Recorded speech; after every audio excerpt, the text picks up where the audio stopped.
Yo, homies, what's up, everybody? Welcome back to the Roundtable, brought to you in part by Checkmate Roundtable. I got something. We are here with the one and only Mr. DGAF himself, Chucky. Chuck. Yeah, what's up, Chuck? It's cracking, guys. Long time coming, huh? Yeah.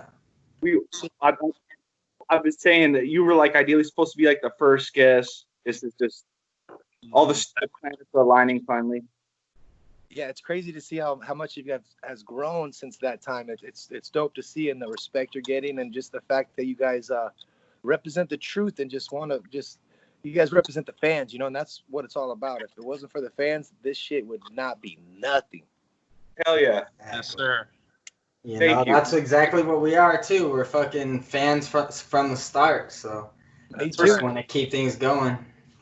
Fuck yeah, me too. Thank you. It means a lot, man. But yeah, so I mean, basically getting into that, you know what? How did you hear about Cottonmouth Kings? Because once upon a time, you were a fan too. I want to say 1998. My little homie Gillies, because I used to bump like ICP. I was into all that shit, Juggalos shit, Wu-Tang. I was all about rap shit. And then my little homie Gillies, he was a freshman when I was a senior in Redondo High School.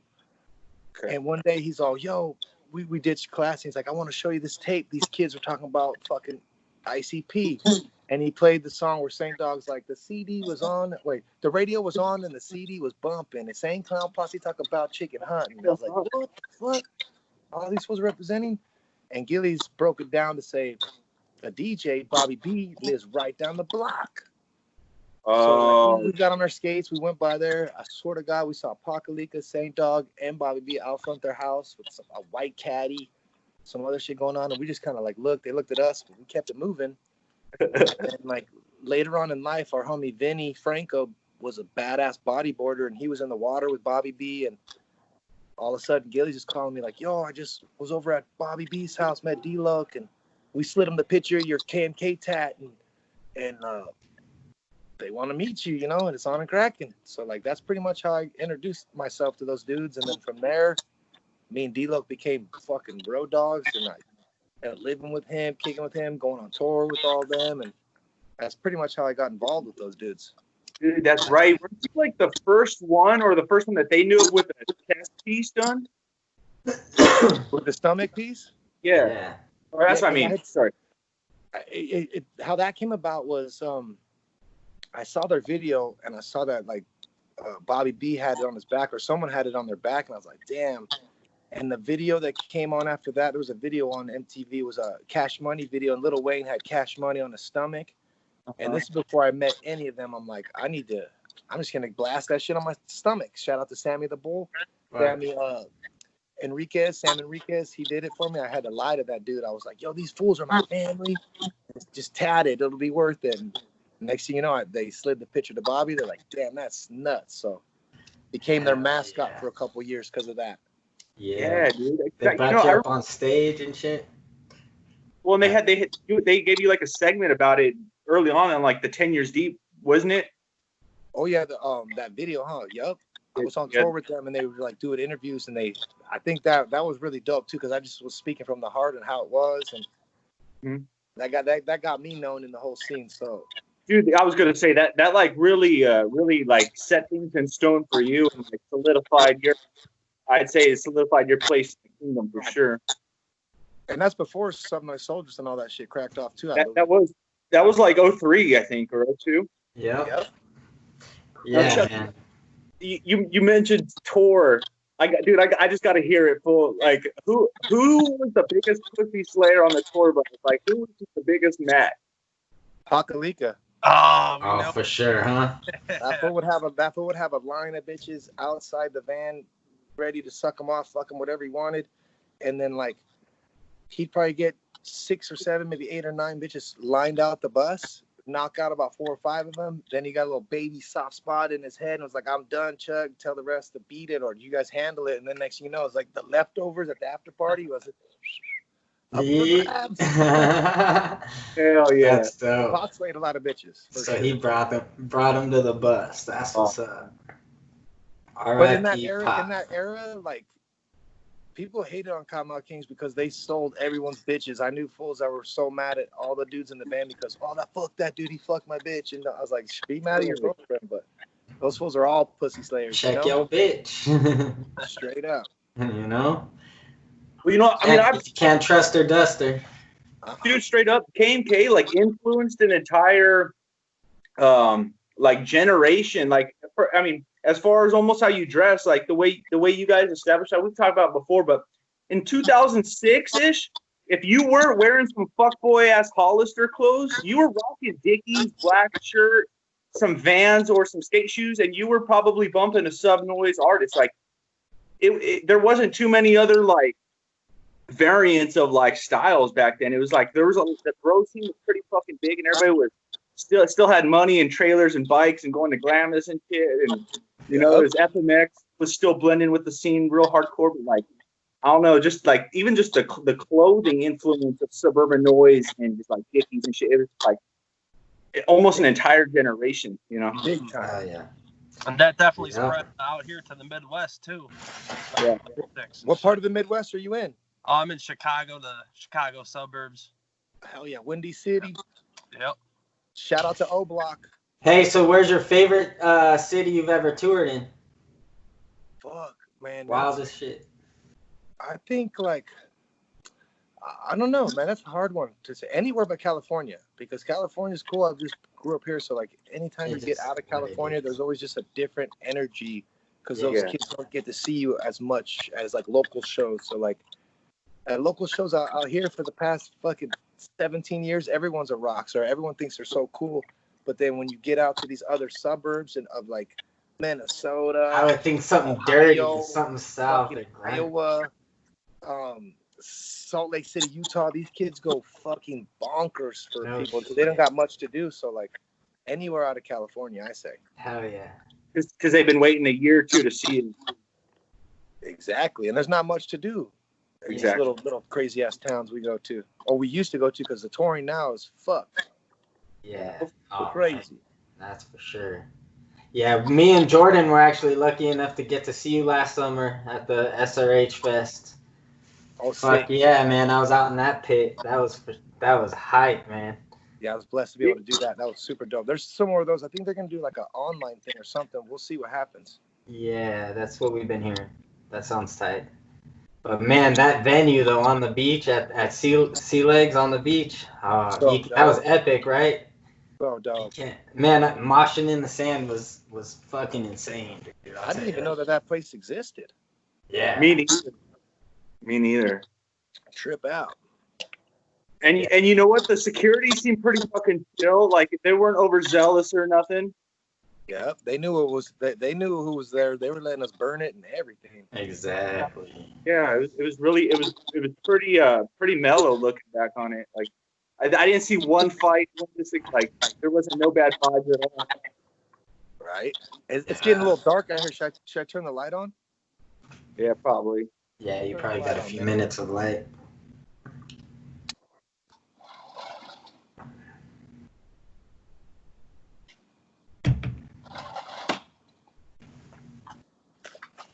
Might be a little bit better. Now, Chuck, when you started touring with them, did you have like a bunk of your own, or did you just like find a spot wherever? That's a good question because the first tour was Rolling Stone, I believe 2002. Oh shit! There were some cats called. Yeah, there were some cats called the Hit Squad. Oh, and one of them died. Rest in peace, B-Rad. He was part of the Hit Squad. There's a bunch of those dudes, but two of them were driving the promotional van. So there was the tour van, there was a tour bus, and then a promotional van filled with like flyers and CDs and like giveaways. So D-Loc and all them like, yo, you hook up with Taxman, learn some shit, and we're gonna take you on tour, and you could be like go with the Hit Squad, start handing out flyers. Mm-hmm. And I was living at Redondo Beach at the time. I came out to Burbank to where the bus was and where the van was, studio trailers, and the van was packed to the gills. There was no room in the van whatsoever for me to jump in. There was just two seats for those guys, and I was like, damn. And I looked back, and here you go, Pakaliga again, rest in peace, was like Chuck will just ride in the bus until they get more room in here, and then fucking bomb.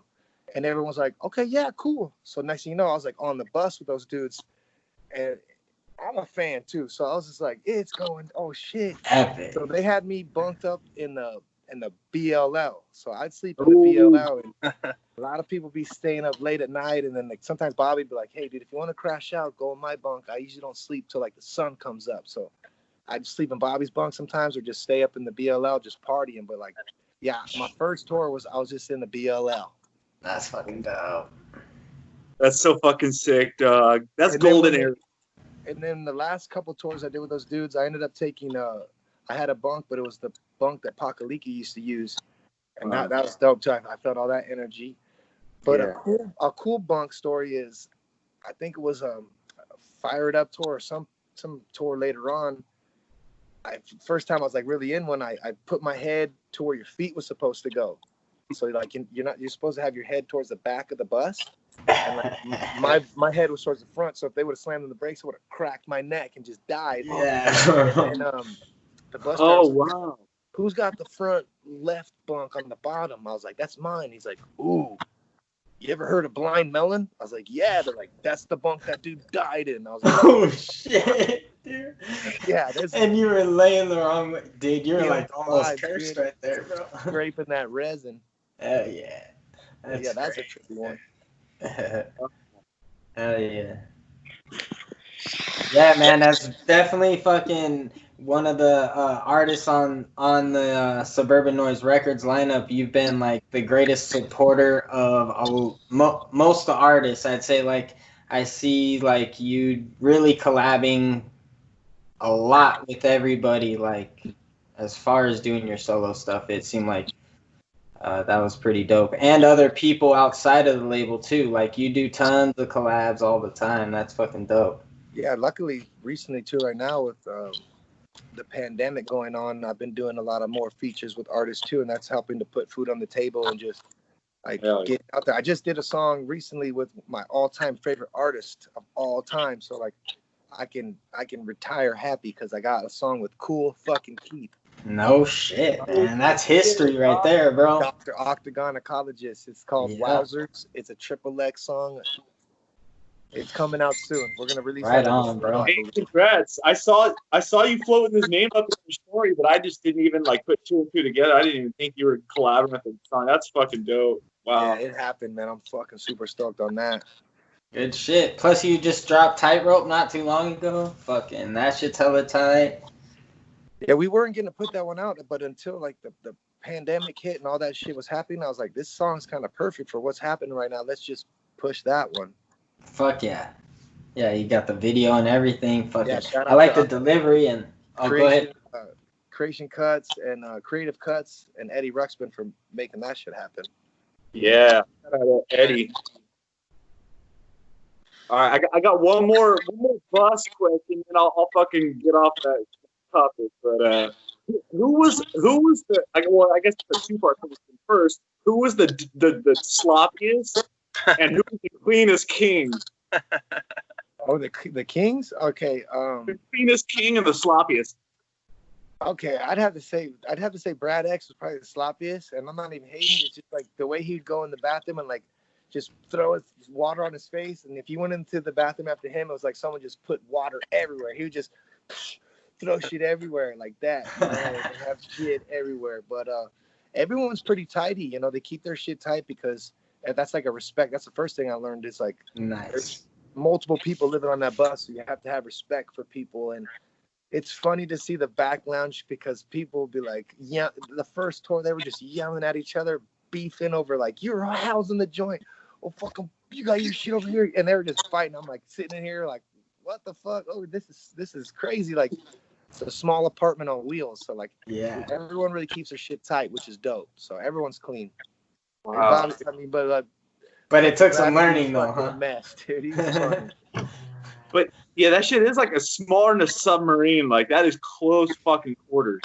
Yep. You got 12 dudes. That's 12 asses just farting down that shit. People drinking coffee have different smells of farts. So like, it's not all glam.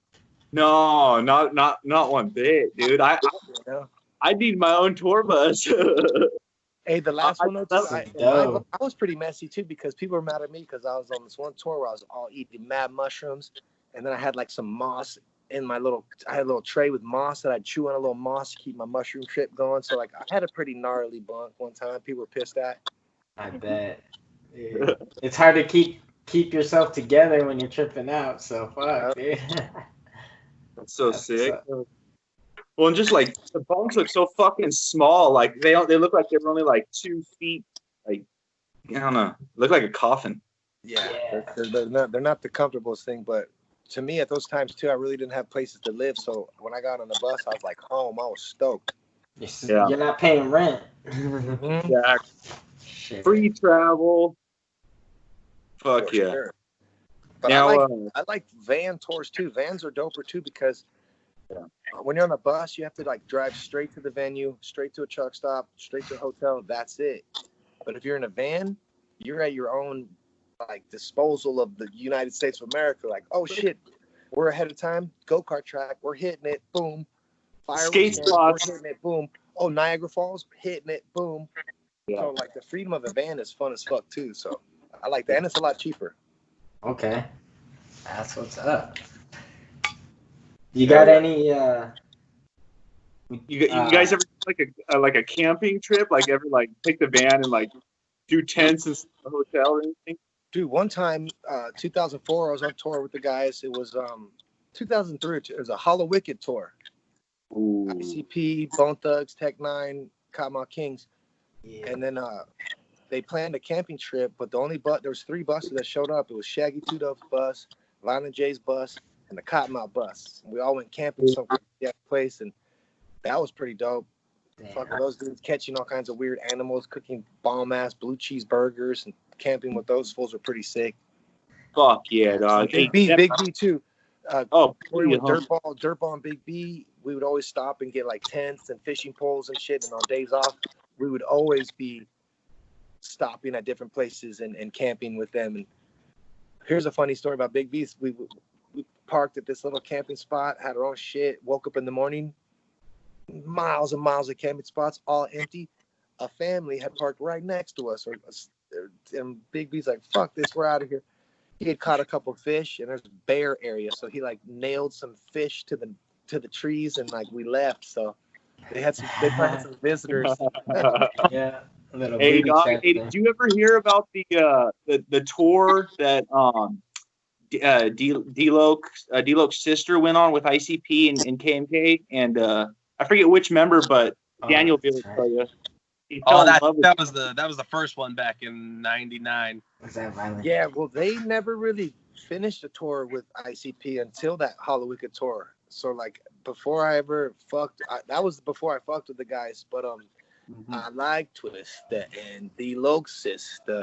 Yeah, that's where that came from. Yeah, Violent J had a crush. Shout out to Violent J. We share a birthday. That's what's up. Yeah, so there's like it's just like I like to explore the early ICP and KMK history because like I don't know, just especially those first. Just like you said, man, when you were listening to you started off listening to ICP, and that's how you kind of heard of KMK, and that's how a lot of us kind of it's all part of the scene. So. That's crazy. Yeah, I know, huh? I can't believe that shit. Super dope. Now, how did DGAF come about? Fuck, dude. Okay, freshman year in high school, I dropped way too much acid. I got called up to the office. No such thing, first of all. Ended up fucking walking off campus, had my shirt off, shoes in my hand, went to fucking Never Land. Didn't go back to school freshman year, pretty much. Came back, my homie Albert Gordado, Strawberry, was like, Chucky, Chuck, don't give a fuck. And it started as Chuck don't give a fuck. But at the same time, my brother was playing football at El Camino College, and there was this dude, Nigel Greer, Compton Crip, had DGAF on his stomach. I kept jamming him up. I was like, hey, what does that stand for? He's like, don't worry about it, kid. Don't worry about it. And then they ended up winning the bowl game, some fucking game at the end of the year, and my brother helped win. And he knew that was my big brother, so I hit him up again. I was like, what is that? He's like, don't give a fuck. And I was all, Chucky. Chuck don't give a fuck. Chucky Chuck DGAF. And he's like, yeah, boy, run that shit. So after that, throughout my high school years, I was known as DGAF, Chucky Chuck DGAF. I tag it all over the place.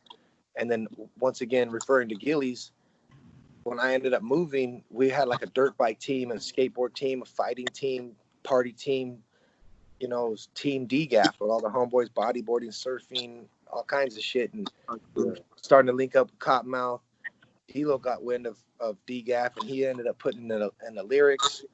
Next thing you know, everyone on MySpace had Michelle DGAF, Mikey DGAF, fucking everyone DGAF. Everybody DGAF. People from my neighborhood were like, who the fuck's this fool in fucking Niagara Falls claiming DGAF? And I'm like, chill out, dude. We're getting notoriety. Like, they put us on, so like people we don't know are gonna claim it. And it was like a gang for a while. So Yeah. how much it kind of got this hype and did its thing. So like, I guess that's where it came from. And that's right around when you guys were dropping the original album. I'd say, no, that's like 98, 99, 2000, 2001. When 2002 is when D-Lo cracked off the word DGAF in the song. I'm on some DGAF shit. Don't give a fuck, bitch. Yeah. And then also he rapped it hard in the King Spade record too. I was living with him at the time, so like a lot of ideas were being shared, and he really helped put that shit on the map. Yeah. The DGAF record came about in about 2008. It was supposed to be Cottonmouth Kings, Dirtball, me, and Saint Dog all together like a Wu-Tang. It was called the King Click. But unfortunately, some people still weren't down to work with other people, so we were told, you and Saint Dog do a record and call it DGAF. So at that point, I was like, damn, then if we're going to call it DGAF, my shit, I'm going to have to bring in my homie Gildies, and then Saint bring in his brother Haas, and then that's how we started DGAF the record. And this couple of songs like Get With the King Click, like that one, not that one, it's the DGAF Click. Yeah, it's the DGAF Click. That song was called And It's the King Click, so we just changed it to It's the DGAF Click.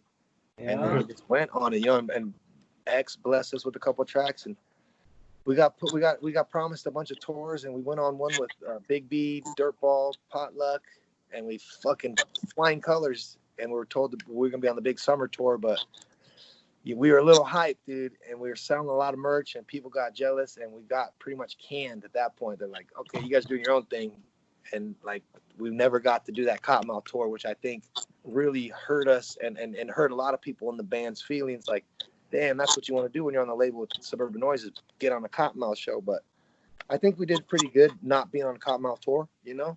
Fuck yeah. Hell yeah.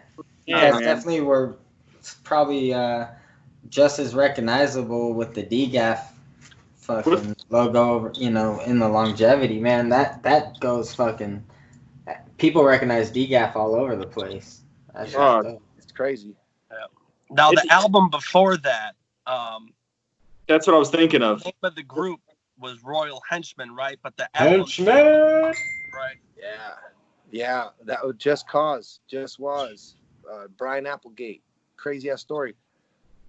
They signed him out of the blue too, and I was like, we were doing a photo shoot one time, and they played his music. I was like, this was talking South Bay this, South Bay that. I was like, what the fuck? And it ended up, I ended up getting a hold of the dude and doing some music with him. We made a bunch of records, and like once my big homie, rest in peace, Matt Hall, Psycho, he came out of jail and kind of like checked that dude, like checked his background and like found out where he's from, and he was kind of fronting in his lyrics. He didn't really have a gun and so on and so forth. So like I didn't go forward with the record, and it started some kind of drama. But yeah, that was cool. Royal Henchmen, White Boys on Wax.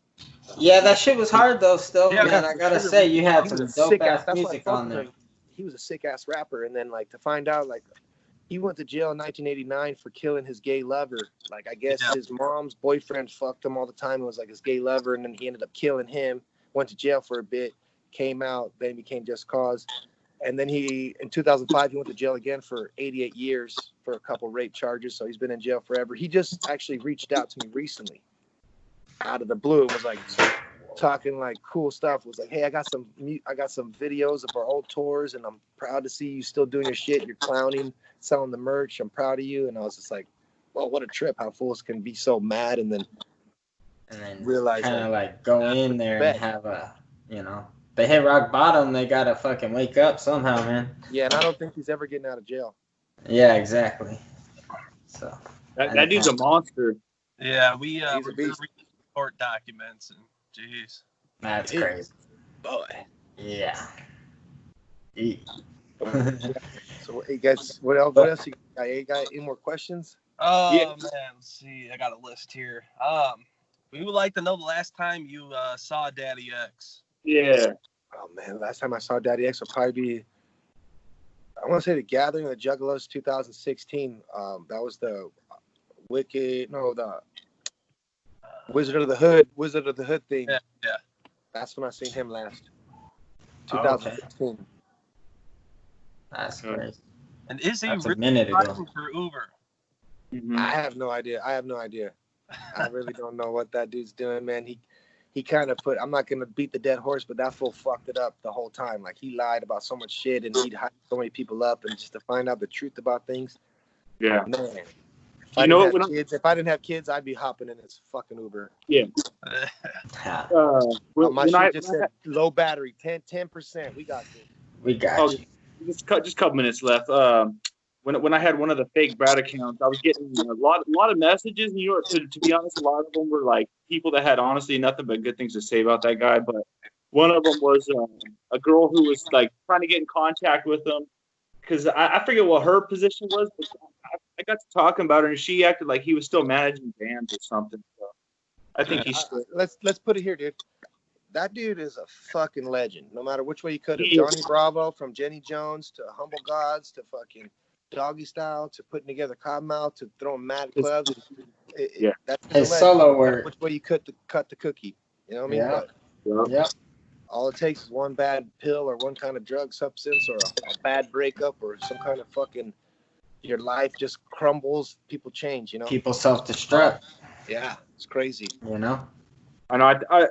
I was gonna say like our end goal is just to at least get in contact with him, and at least like not get an interview with him, try and get him to like come back. Or I mean, I don't know if everybody would be like so forgiving as we are, but You never know. These people will forget. I've held grudges forever. And now that I'm 40 years old, I see someone that I'd want to stab a couple years ago and be like, "What's up?" and just be that bigger person, because once you do that, the universe will repay you. Like, well, you're the bigger person. Like, fuck that.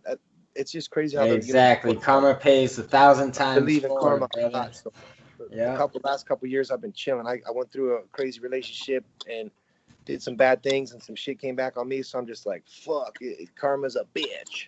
Yep. I hear you. Well, shit. Hey, man. I guess it's been a pleasure. If you guys got any more questions. Nah, man, we really appreciate your time. It's been a fucking pleasure. Thanks for all the shows fucking that we gotten to see. Hopefully this COVID shit passed so we see some more.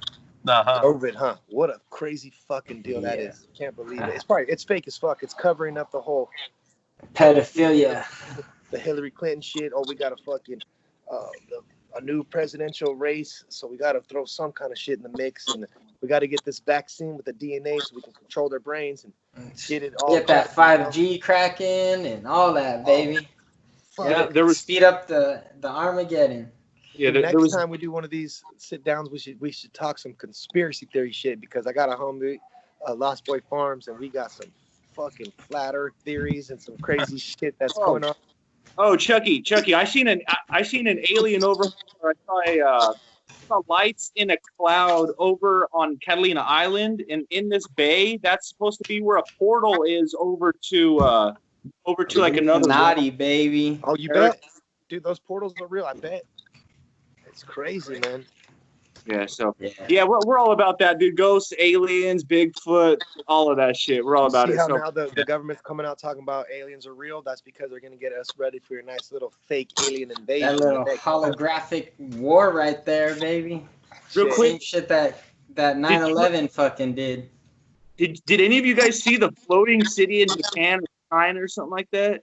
No. Yeah. Not yet. It looks like some kind of projection, but it looks like the floating city in the sky. They said they were trying to like say like scientists were trying to say it was some kind of anomaly, but that shit looks like some kind of weapon, dude. Look it up. Yeah. There's crazy Project shit. That's what the Bluebeam. first thing got to do is take a gas tanker, a big 18-wheel Mack truck, run those straight into the 5G towers, get rid of those because the 5G towers are actually working as high-powered fucking Microwaves on our microwaves. cells, Exactly. bro. And they turn those. They get one wrong engineer turn those things up. It's not an atomic. Oh, what?